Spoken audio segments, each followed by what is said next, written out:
자, 안녕하십니까. 자, 오늘 전기자기약을 강의할 제 이름은 송우근입니다. 전기, 그리고 자기 두 개죠. 전기, 자기.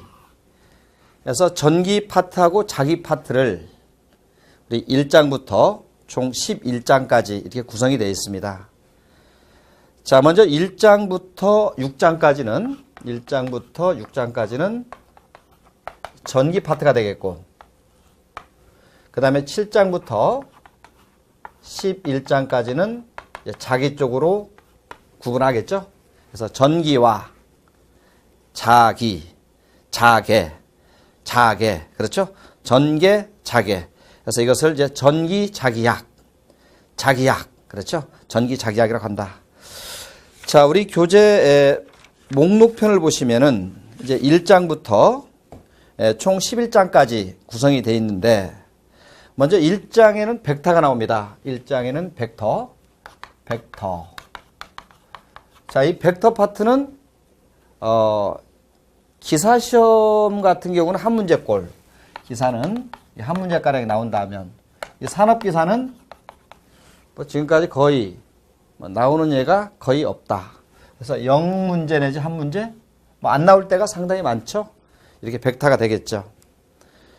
자, 이 벡터를 직접적으로 출제되는 문제는 없어도 우리 2장에 나가 있는 정전계나 그 다음에 7장에 나가 있는 자계 쪽이나 이런 거하고 연관성이 많기 때문에 이 벡터에 대한 기본 개념, 그리고 벡터를 응용해서 풀 수 있는 유형의 공부를 여기서 좀 확실하게 좀 해야 하지 않나 이렇게 생각을 합니다. 자, 근데 2장에서는 이제 정전계가 나오죠. 정전계. 물론 정전계 앞에는 이제 진공이 붙어 있습니다. 진공 중의 정전계. 우리 자기약을 통틀어서 그래도 시험의 출제 빈도가 좀 가장 높은 파트가 바로 챕터 2장이 되겠죠. 2장.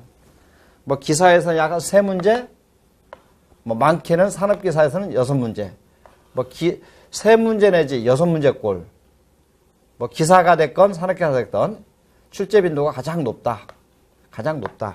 이렇게 정의를 내릴 수가 있습니다. 그래서 정전계. 우리 정전기라는 걸 많이 들어봤죠? 예, 일단 전기가 이동하는 전기가 아니라 멈춰있는 전기를 알아보는 게 바로 정전계가 되겠다. 자, 이제 정전계가 있다면 3장은 도체계가 있어. 도체계.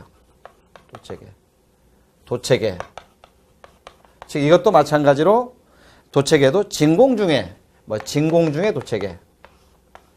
예, 진공 중에 도체계. 자, 이 파트도 출제는 약 한두 문제가 나오게 되겠습니다. 한 문제 내지 두 문제 이렇게. 한두 문제가 출제가 된다.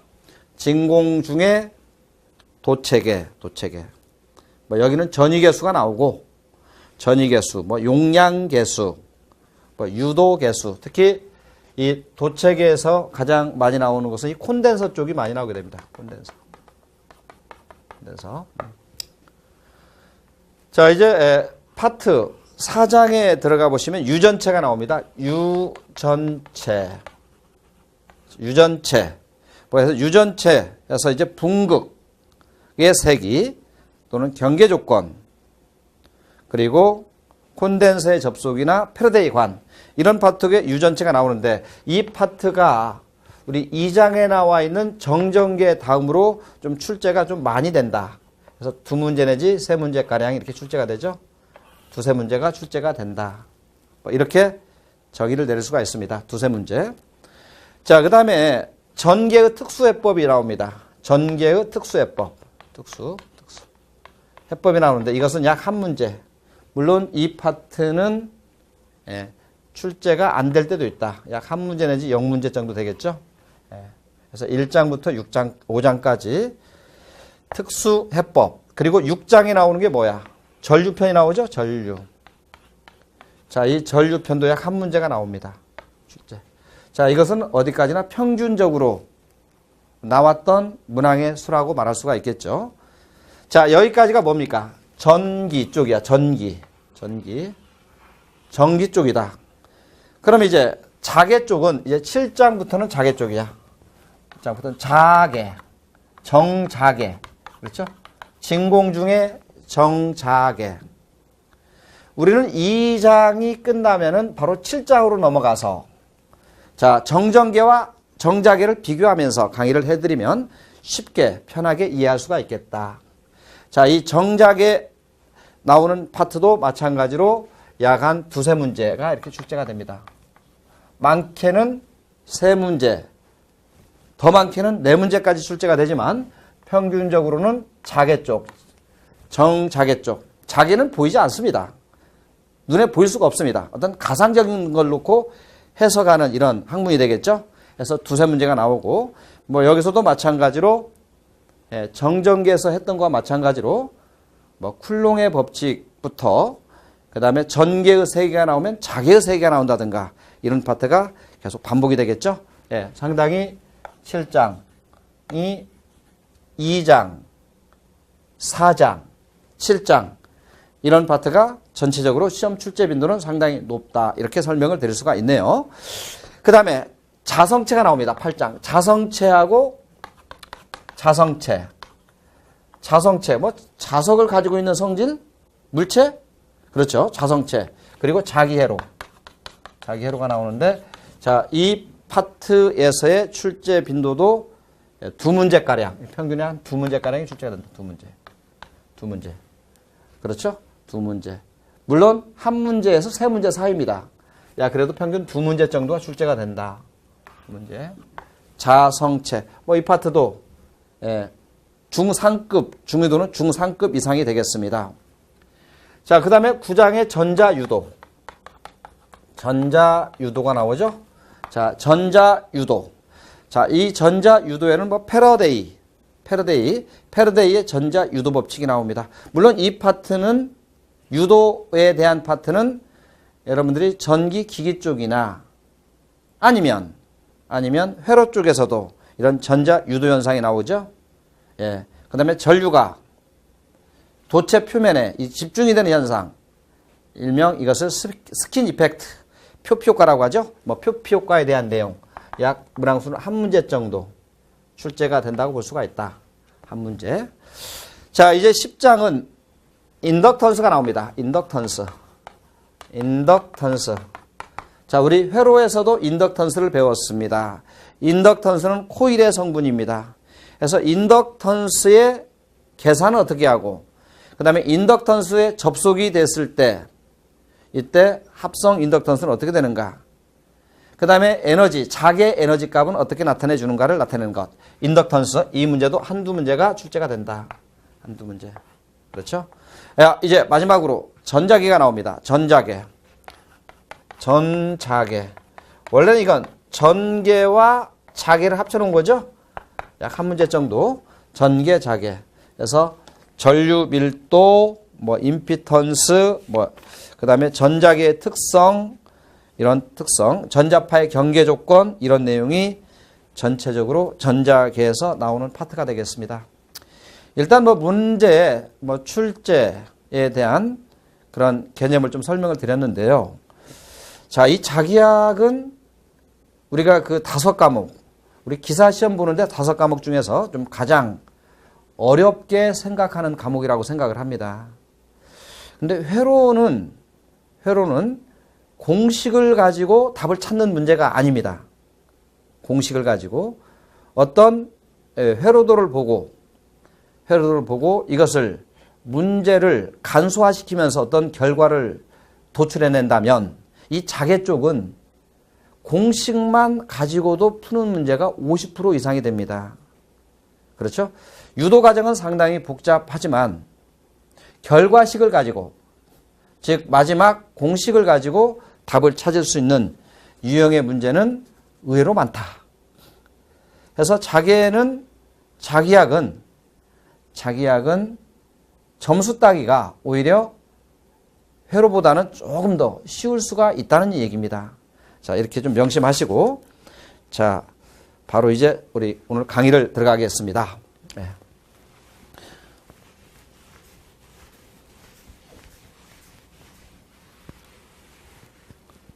자, 여러분들 이제 교재, 강의 교재 1쪽에 보시면은 벡터 해석이 나와요. 벡터. 이 벡터에 대한 해석이 나오는데요.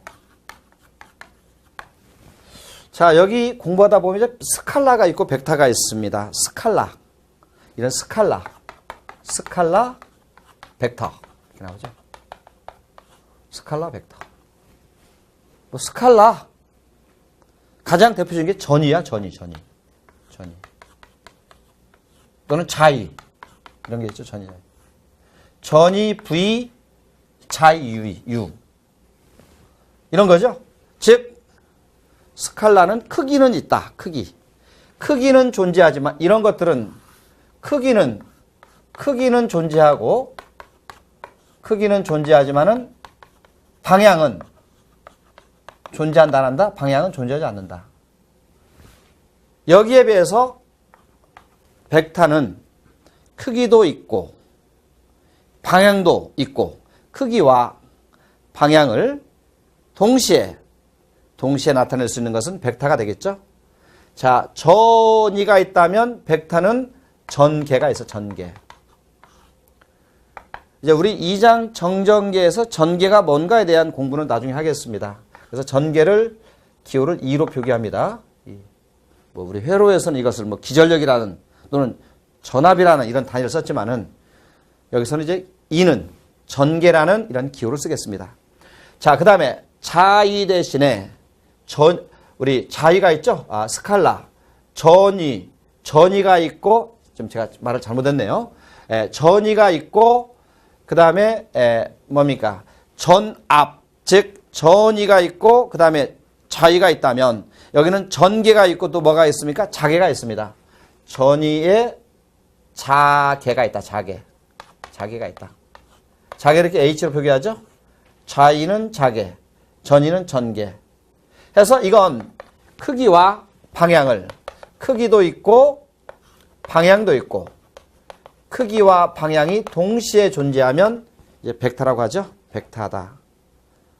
뭐 물론 이거 외적으로 스칼라는 길이도 있고 어떤 질량도 있고 에너지도 있고 이런 거죠. 이렇게 됩니다. 그래서 우리가 어떤 방향이 있다. 즉 전개는 방향을 가지고 있습니다. 이 방향이 있고 크기만 나타내는 것은 뭐다? 벡터다. 이렇게 표시하는데 우리 벡터를 표기할 때는 벡터의 표기에 대한 기호는 이렇게 있어요. 뭐 전개를 벡터식으로 표기한다. 이렇게 전개죠, 전개 이렇게. 이건 전개 자체가 벡터입니다. 뭐 이렇게 아니면 어떤 A라는 벡터가 있으면 이렇게 표기해줘요. 이렇게. 그 이유는 화살표는 방향을 의미하죠. 방향을 의미한다. 또는 이렇게 도트로도 표기해. A의 도트. 이렇게도 표기해 줄 수가 있고요.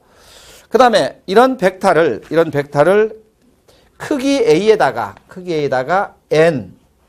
이제 N은 우리가 뭐라고 하냐면 이런 벡터를 단위 벡터라고 합니다. 단위 벡터. 방향성을 가진 단위 벡터. 이렇게 표시해 주죠. 단위 벡터다. 그래서 벡터를 이렇게 표기하는데 A 위에다 화살표 A 점 이렇게 표기를 해 주죠. 네.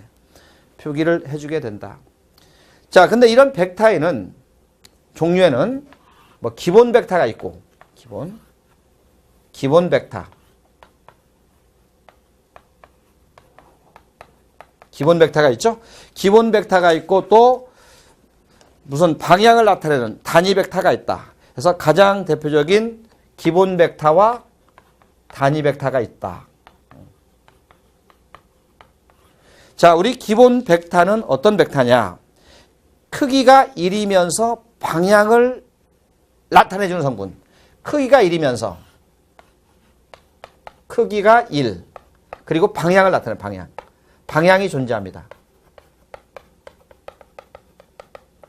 자, 우리 방향을 존재한다는 것은 X방향, X축 방향이라면 이쪽에 방향을 존재하면 우리는 I로 표기 I. 또는 이것을 AX라는 기본 벡터를 쓰게 되겠습니다. 크기가 1입니다. 왜? 1I니까요. 그렇죠? Y축은요. 방향을 J로 표기해요. J. 그리고 이것을 AY라는 기본 벡터를 쓰겠습니다. 방향 벡터입니다. 방향. 그 다음에 Z축은 이것을 K라는 기본 벡터를 쓰고 이것을 AZ라고 쓴다. 이렇게 IJK로 나타내주는 벡터를 무슨 벡터? 기본 벡터라고 하겠습니다. 기본 벡터라고 한다. 자, 그래서 우리 벡터를 표기하기 위해서 한번 이렇게 그림을 그려볼게요.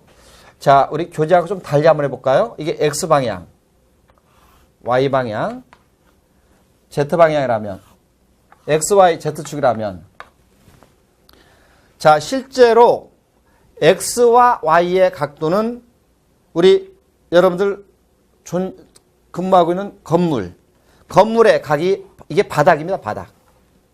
바닥이고 이게 기둥의 높이야. 그러면 이것을 입체적으로 그리면 이런 그림이 되겠죠. 이런 그림. 이런 그림이 된다. 이런 그림이 뭐야? 바로 하나의 최적을 가진 이거죠. 자, 이 값이 무슨 성분? X. 이 값은 Y. 이 값은 Z 성분이 된다. 이렇게 되겠죠? 뭐 우리 교재에서는 이걸 X로 하고 이걸 Y로 하고 Z로 해도 상관이 없습니다. 이건 면이야, 면. 이 면과 면 사이는 90도가 되겠죠. 그리고 이것도 90도가 되겠습니다. 그러면 1이 향하는 벡터가 I. Y축으로 향하면 J. 1이 하면 K가 되겠죠. K다. 이렇게 표기해주고 그러면 X축에 존재하는 전개를 EX라고 하면 이 값을 이제 EX가 돼. EX. 이 값은요. X축. Y축에 존재하면 EY가 됩니다. 여기는 EZ가 된다. 그래서 이 벡터를 전개식으로 표기하면은 이렇게 표기할 수 있어. 전개를 표기하면 EX의 I. EX의 I. 이 I라는 것은 방향이 어디 방향이라는 겁니까? 어디 방향이라는 겁니까? X축 방향이죠? X축 방향이 된다. 우리 벡터를 굳이 이렇게 쓰지 않고 A라는 벡터로 써보자. 그럼 A. 이건 AX, AY, AZ로 표시할 수가 있더라. 이렇게 써볼까요? A 벡터. 그럼 이 값이 AX. 방향이 어디입니까? X축 방향이죠. X축 방향은 이렇게 I라고 표시해줘요. 이 방향을 표시할 때는 AX라는 벡터의 크기에 I라는 방향을, X라는 방향을 뒤에나 앞에 아무데나 나타내도 상관이 없다. 그 다음에 Y축의 벡터가 AY고 이건 J가 되겠죠. 그 다음에 이건 AZ에 뭐가 된다? K가 된다. 이걸 A 벡터로 표기했고 우리 B 벡터로 표기하면 이 B 벡터로 표기하면 또 이렇게 표시할 수 있다. BX의 I에 BY의 J에 BZ의 뭐야? K로 표기할 수 있다. 이게 두 개의 벡터를 A 벡터와 이렇게 B 벡터로 표기할 수가 있습니다. 자, 우리 벡터 A 벡터가 있는데요. 이 A 벡터의 크기, 이 크기를 표기하면 어떻게 되느냐? 자, A 벡터의 크기를 이렇게 한번 표기해볼까요? A 벡터의 크기를 절대값을 딱 씌워줍니다. A 벡터의 크기를 절대값을 씌워주면은 모든 값의 크기는 방향 앞에 나와 있는 크기에 AX의 제곱, AY의 제곱, AZ의 제곱 이렇게 표시해 줄 수가 있죠. 이렇게 표시해 줄 수가 있다. 이걸 우리가 뭐라고 한다? A 벡터의 크기라고 합니다. A 벡터의 크기가 된다. 그러면 우리 여기서 이제 꼭 알아야 할 것은 단위 벡터입니다. 단위 벡터. 자, 이 단위 벡터는 어떻게 표기하느냐? 항상 벡터의 크기분의 크기. 즉 이 크기는 뭐냐면 이 값은 크기니까 무슨 값입니까? 스칼라 값이죠. 스칼라 값분의 벡터 값이야. 이걸 단위 벡터의 정의라고 합니다. 물론 이 값을 다시 전체 크기를 구하면 얼마가 된다? 이 값에 대한 크기를 구했을 때는 얼마가 된다? 1이 되는 벡터야. 이것을 단위 벡터라고 합니다. 자, 그래서 이 식을 단위 벡터를 우리가 n의 화살표로 표기했을 때 이렇게 표기할 수가 있습니다. a의 크기가 방금 어떻게 됐습니까? 자, 루트 ax의 제곱, ay의 제곱, az 제곱분의, 자, 이거죠. 이거에 대한 것은 ax, i, ay, j, az, k. 자, 이 크기분의, 즉 스칼라분의 벡터를 무슨 벡터? 단위 벡터다. 이렇게 얘기를 합니다. 결국은 이 값은 얼마가 되는 거야? 1이 되는 거죠? 1이 된다. 자, 그러면 여러분들 그 교재에 나와 있는 예제 문제를 잠깐 보면, 예제 1번을 보면, 자, A라는 벡터가, 자, 우리 이걸 생략했네요. A라는 벡터가 2i 3j 플러스 k일 때, 이거에 대해서 크기와 방향 벡터를 나타낸다. 이 방향 벡터는 자, 우리가 이렇게 표기하는 것을 방향 벡터라고 합니다. 단위 벡터는 크기가 1인 벡터입니다. 방향성을 나타내는 벡터다. 자, 그러면 이거에 대한 크기는 어떻게 되겠습니까? 크기는 이거죠. 루트 2의 제곱, 3의 제곱, 1의 제곱이 됩니다. 해서 이 값은 4, 9, 1, 루트 14가 되겠죠? 14. 그러면 이것을 나타내주는 방향 벡터는 얼마냐? 방향 벡터는. 이 방향 벡터를 표기할 때는 이 방향 벡터를 가지고 절대값을 씌우면 무슨 벡터가 돼요? 방향 벡터를 절대값을 씌우면 단위 벡터 크기가 1이 된다는 얘기죠? 이게 되죠. 자, 그래서 이 값을 표기할 때는 스칼라 루트 14분의 1 그리고 가로 열고 이거죠. 2i 3jk다. 이렇게 표시할 수가 있더라 이거야. 자, 스칼라분의 뭡니까? 벡터. 스칼라분의 벡터. 이런 값이 되겠습니다. 그래서 이 값의 절대값을 씌우면 크기가 얼마야? 1이 되겠죠. 그래서 이 값을 다시 한번 올라가 봅시다. n 방향 벡터를 표기할 때는 루트 14분의 2의 i 더하기 루트 14분의 3의 j 더하기 루트 14분의 1의 k 이렇게 되겠죠? 그래서 이 값 세 개의 값을 이렇게 절대치를 씌우면 이 값에 대한 절대값을 딱 씌우면 이 값의 크기가 얼마가 나와요? 루트 14분의 2의 제곱 루트 14분의 3의 제곱 루트 14분의 1의 제곱. 이 값을 구하면 얼마가 나온다? 크기는 1이 된다. 이런 벡터가 무슨 벡터? 단위 벡터가 되겠다. 그렇죠? 단위 벡터가 되겠다. 자, 그래서 우리는 벡터와 어떤 스칼라 값을 구해봤죠? 벡터와 스칼라 값을 구해봤다. 크기만 구하면 스칼라. 그리고 크기와 방향이 동시에 존재하면 무슨 값? 벡터 값이 됩니다. 자, 우리 교재 3쪽으로 잠깐 넘어와 봅시다. 우리 평형 사변형법이 나오죠? 자, 우리 페이지 3쪽에 보시면, 이제 3쪽에 보시면 이렇게 나와 있네요. 평형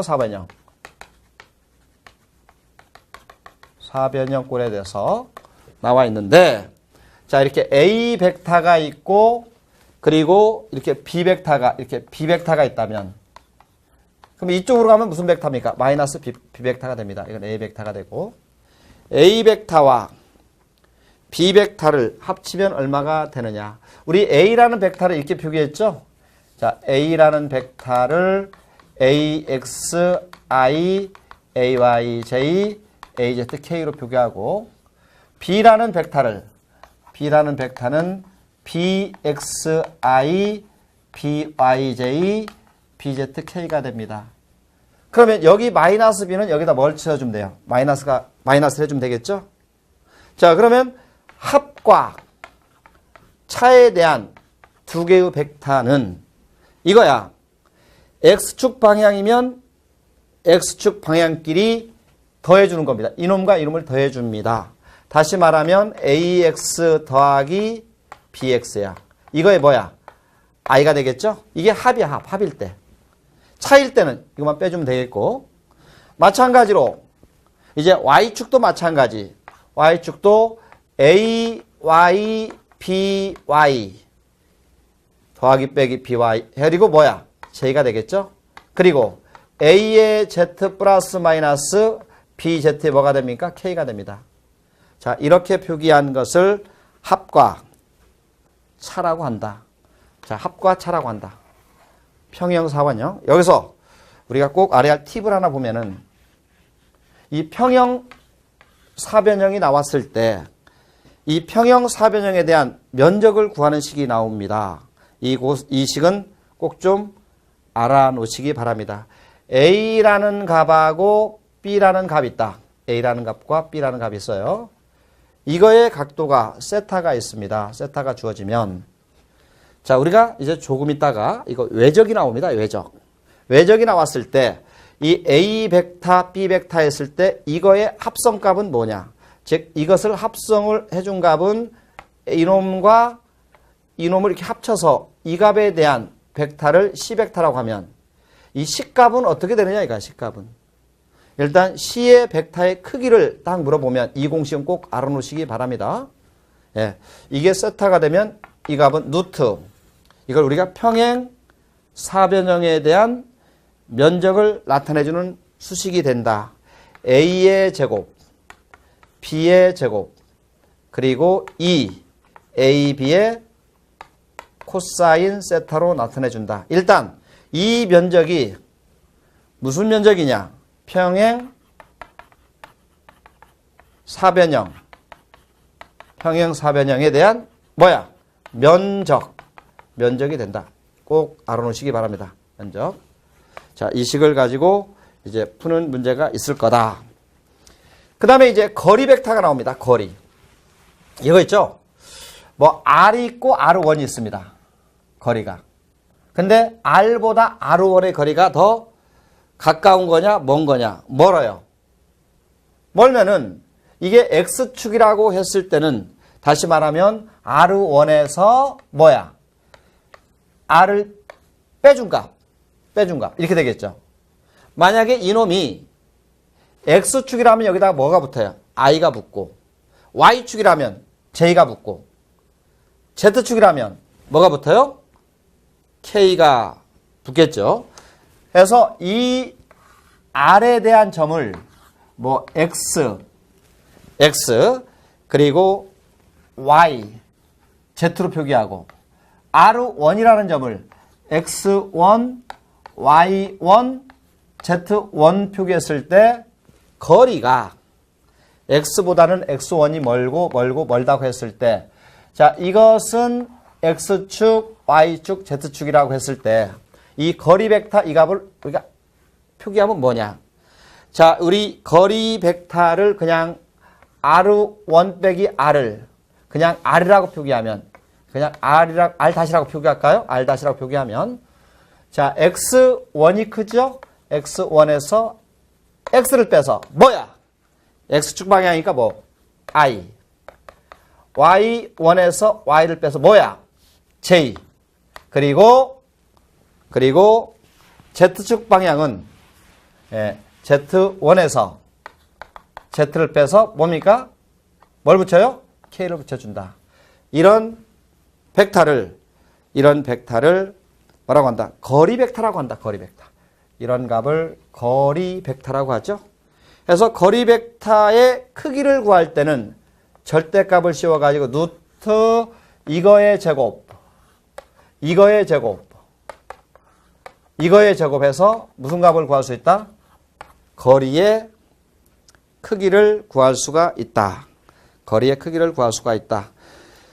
자, 여러분들 이제 교재 3쪽에 보시면 예제 2가 나옵니다. 합과 차는 조금 전에 했던 이식을 그대로 적용시킨 거죠. 네. 즉 방향이 x축 방향이면 x축 방향의 크기끼리 도와주는 겁니다. 그리고 빼기는 크기끼리 빼주면 되겠죠. 너무 간단하고 쉬운 문제니까 좀 넘어갑시다. 자, 그래서 교재 4쪽을 넘겨보시면 평형, 사변형의 원리가 나오죠. 이 면적을 구하는 식은 꼭 좀 알아놓으시고 기억을 해주시기 바랍니다. 꼭 좀 알아놓으시고 기억을 해주시기 바랍니다. 자, 이제 4쪽에 보시면 벡터에 대해서 곱이 나옵니다. 벡터의 곱. 그리고 벡터의 곱에는 두 벡터량의 곱에는 내적이 있고 그리고 벡터의 외적이 있죠. 내적과 외적이 있다.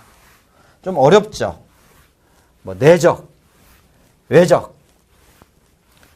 내적과 외적이 있다. 자, 교재 4쪽. 자, 벡터의 내적.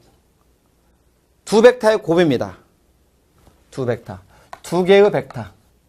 둘 이상의 벡터를 어떻게 하는 거야? 벡터를 곱하는 거야, 곱. 자, 크게 벡터의 내적은 일단 내적이 나오면 이게 점을 찍어요, 점. 그리고 읽을 때 이것을 도트라고 읽어요, 도트. 그리고 내적이 나왔을 때는 항상 크기를 구할 수가 있더라, 크기. 내적을 구하면 크기를 구할 수가 있습니다. 그래서 크기를 구할 때 항상 이 크기는 내적이 나오면 코사인 세타가 나온다. 코사인. 다시 말하면 이거죠. A 벡터가 있고 B 벡터가 있을 때 이거에 대한 내적을 구하라 라고 하면은 이거죠. 자, 여러분들 이 값이 세타라고 하면 뭡니까? 이놈 A 벡터에다가 자, 여러분들 이 값을 이렇게 여기의 크기는 뭐야? B의 여기까지가 B의 뭡니까? 코사인 세타죠? 이 점이. 그러면 이놈 A 크기와 이놈 두 개를 뭐 한 거야? 바로 두 개의 값을 도트하면은 이 값에 대한 크기, 즉 크기의 코사인 세타를 곱해주면 이걸 내적이라고 합니다. 해서 A 벡터와 B 벡터를 뭐하면? 내적, 도트하면 이렇게 도트하면은 뭐가 된다? A 벡터의 크기 그리고 B 벡터의 크기에 무슨 세타? 코사인 세타가 된다. 좀 중요한데요. 내적. 그래서 이 내적이 나왔을 때 주로 나오는 것은 어떤 거냐 이거야. 같은 선상에 있을 때는 벡터가 같은 선상에 있을 때는 세타는 몇 도입니까? 0도죠. 그래서 코사인 0을 넣었을 때는 얼마가 된다? 1이 됩니다. 1이 돼요. 다시 말해서 코사인 0도는 1이 된다는 것은 I 벡터와 I 벡터가 있을 때는 I 벡터 도트 I 벡터 하면은 뭐가 되겠습니까? 이거의 크기가 얼마냐면 1이야. 1이잖아요. 이것도 크기가 1이야. 얼마입니까? 1입니다. 크기가 1i니까요. 그리고 같은 선상에 있으니까 각도는 두 개 방향 벡터의 각도는 0도입니다. 코사인 0도가 되겠죠? 그럼 얼마가 나와? 1이야. 앞으로 방향을 나타내는 벡터가 끼리끼리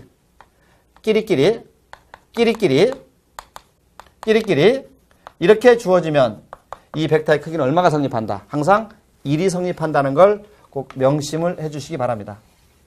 끼리끼리 1. 내적. 이것 아시고 내적이 나오면 뭐야? 끼리끼리다. 끼리끼리. 같은 것 끼리끼리. 끼리끼리. 끼리끼리 얼마? 1. 끼리끼리 1이 성립하더라 이거야. 하나 더. 내적이 나왔을 때는 이 코사인 세타에서 이런 값을 물어볼 때가 있습니다. 즉 A 벡터의 크기, B 벡터의 크기 분의 A 벡터, B 벡터 이렇게 되겠죠? 도트. 이렇게 해서 세타 값이 나왔을 때 이 각도를 구하는 문제야. 각도. 자, 우리 이제 초보자들은 이 각도를 구할 때는 계산기를 보면 코사인에 마이너스 1승이 있습니다. 그렇죠? 예, 코사인에 마이너스 1승.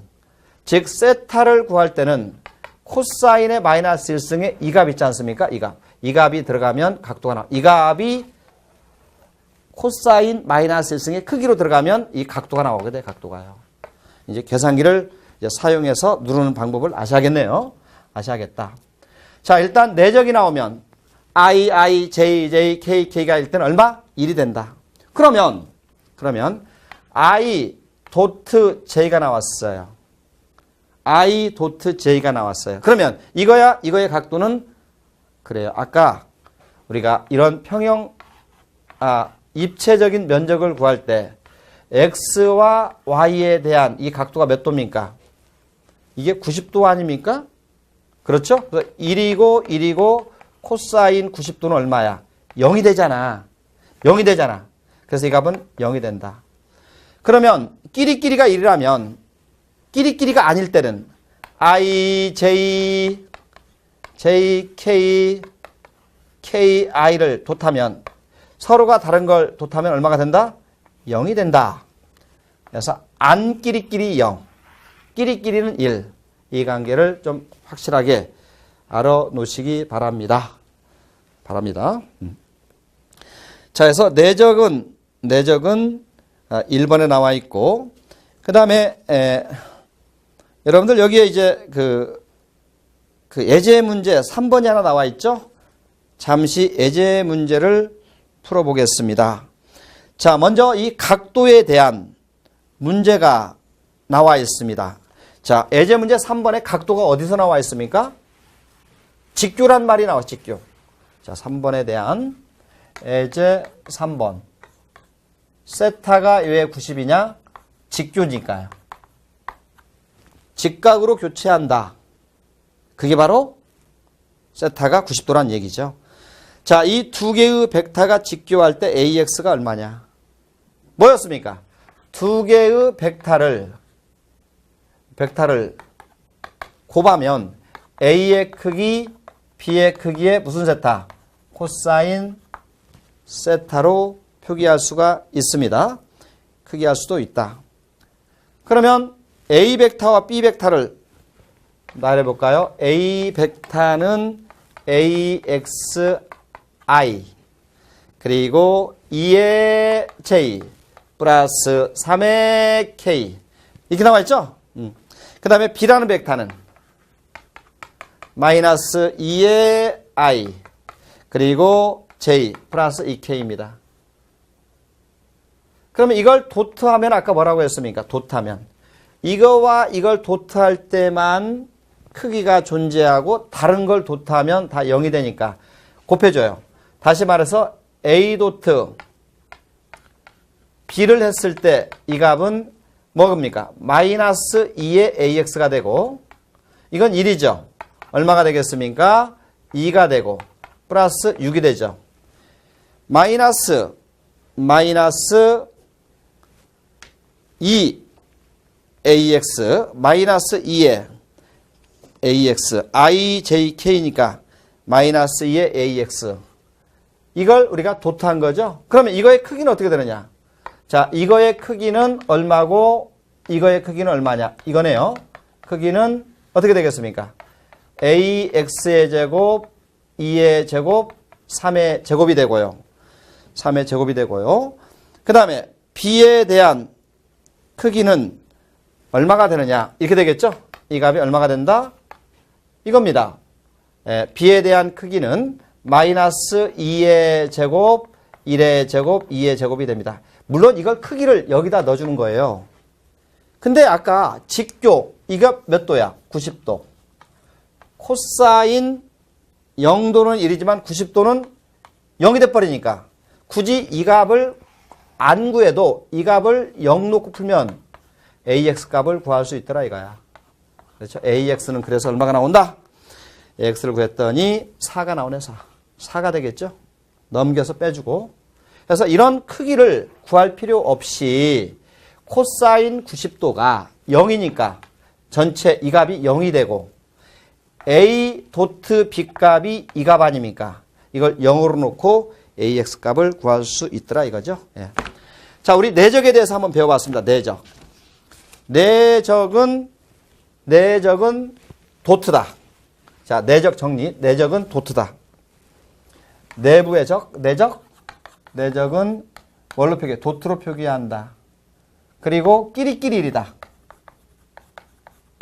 끼리끼리 1이 성립한다. 그리고 내적이 나오면 세타 값을 구하는 문제가 잘 나온다. 이렇게요. 자, 이런 내용을 알아놓으시면 되겠고. 자, 그 다음에 이제 외적이 나옵니다. 벡터의 외적을 물어보면 외적은 일단 외적이 나오면 평행 사변형의 면적이야. 평행 사변형의 면적을 구하라.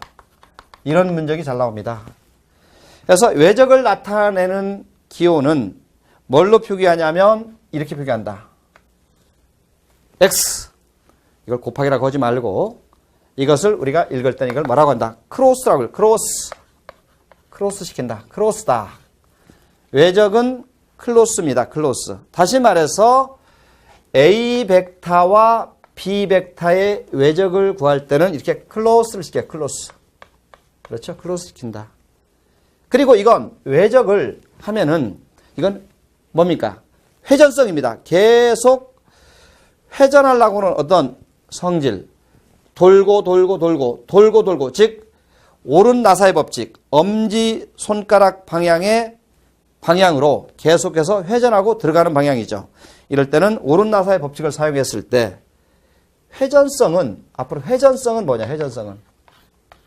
회전이 나오면 항상 사인 값을 나타내죠. 사인 값. 그래서 A 벡터의 크기하고 B 벡터의 크기의 무슨 값? 사인 세타로 표기해 줍니다. 사인 벡터로 표기해 준다. 사인 벡터로 크기해 준다. 꼭 알아놓으시고요. 이걸 평형 사변형의 면적을 구할 때는 이렇게도 표기하죠. A 벡터와 B 벡터를 크로스 시켜서 무슨 벡터? 단위 벡터를 곱해주면 된다. 이걸 구하는 식이 바로 뭐냐? 이걸 구하는 식이 이제는 행렬에 의한 사로스 법칙. 이걸 가지고 구하는 방법이에요. 행렬에 의한 행렬식에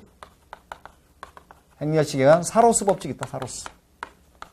사로스 법칙에 의해서 우리는 벡터의 외적값을 구할 수 있다.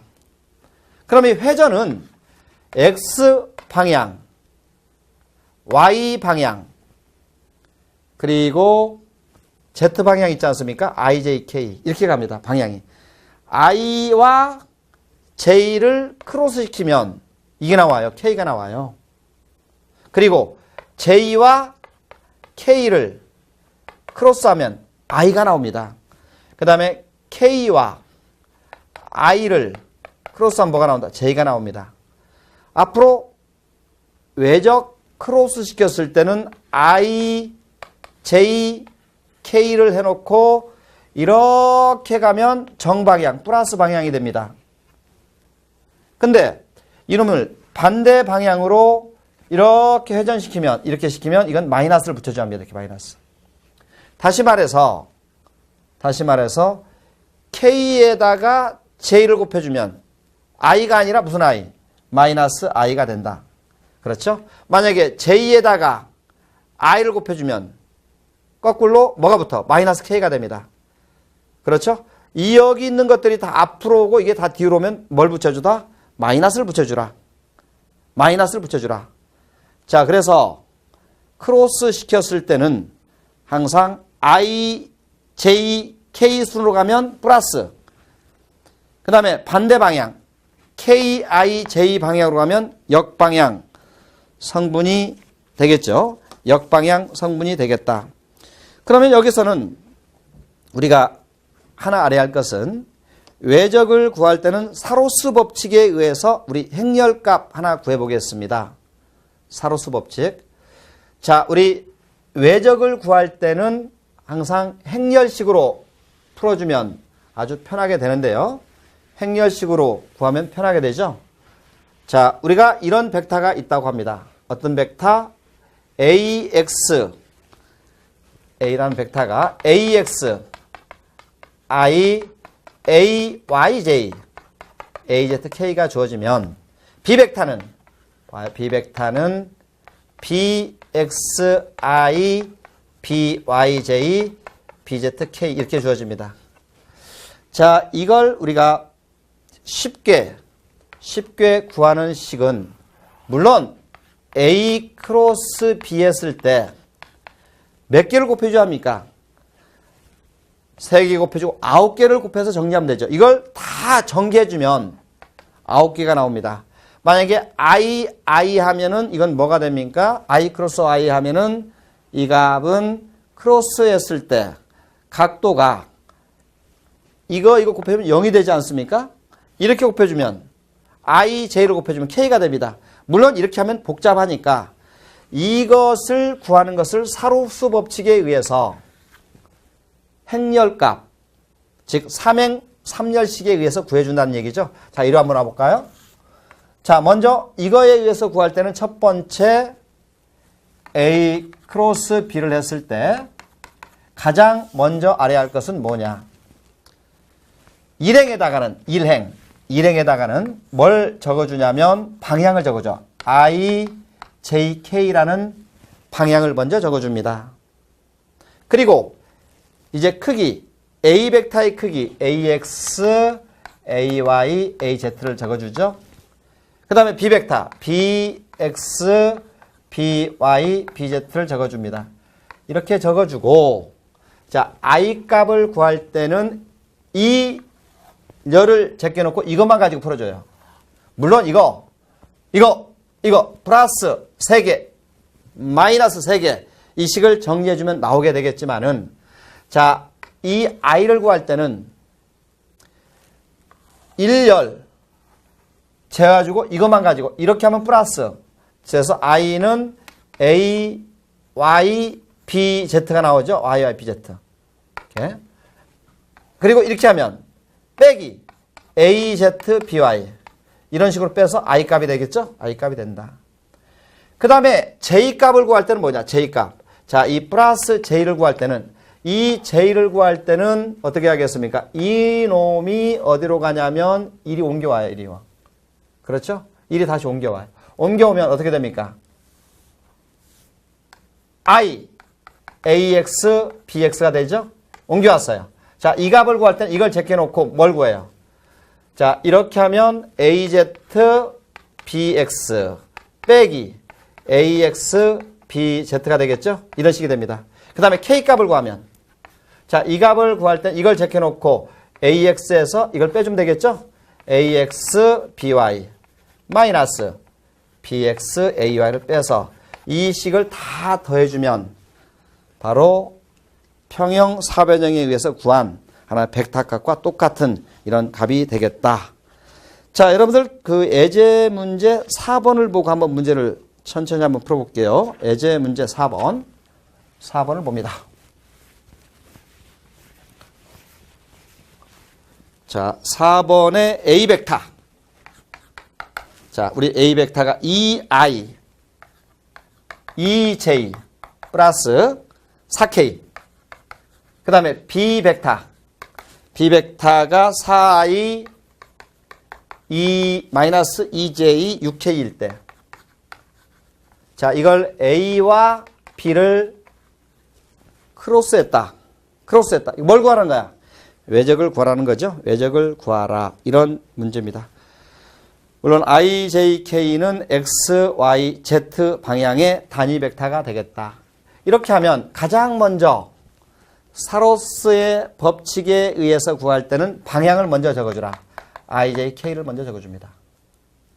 그리고 크기 2에 4에 마이너스 2에 6에 이렇게 적어줍니다. 자, 지금 i 값을 구할 때는 어떻게 합니까? i 값을 구할 때는 이거죠. 12에서 빼기 마이너스 8을 더해줘 빼줘. 빼주면 되겠을까요? 빼주면. 이거면 이제 i 값이 나온 거야. 자, j 값, 이 값을 구할 때는 이놈을 옮기라고 했죠. 이렇게 옮겨줘요. 이렇게 옮겨줘. 그럼 얼마입니까? 16에서 뭘 빼줘? 11을 빼주라. 16에서 11을 빼주고 k를 구할 때는 뭡니까? 자, 이 k를 구할 때는 이거네요. 마이너스 4에서 8을 어떻게 해줘? 더해줘 빼줘. 빼주라. 그래서 마이너스 12가 될 거 아니야. 해서 마이너스는 플러스 8이 되면서 20i가 되고요. 16에서 11을 빼면 몇? 4j가 되고 하면은 마이너스 12k가 되더라. 이렇게 해서 우리는 외적에 의한 크로스 값을 구할 수 있다. 크로스 값을 구할 수 있다. 그렇죠? 자, 우리 이번 시간에 이제 스칼라, 벡터, 그 다음에 기본 벡터와 단위 벡터, 그리고 이거에 대한 합차, 그리고 이제 내적과 외적. 내적, 끼리끼리 1. 외적, 끼리끼리 0. 그렇죠? 끼리끼리 1, 끼리끼리 0. 이제 이런 관계를 알아봤습니다. 근데 도트에서는 끼리끼리가 아닐 때는 0이 되겠죠? I 도트 J는 90도니까. 이럴 때 코사인 90은 0이니까 또 I 도트 J는 0이 되겠습니다. 자, 여기까지 알아보고 잠시 쉬었다 하겠습니다. 예.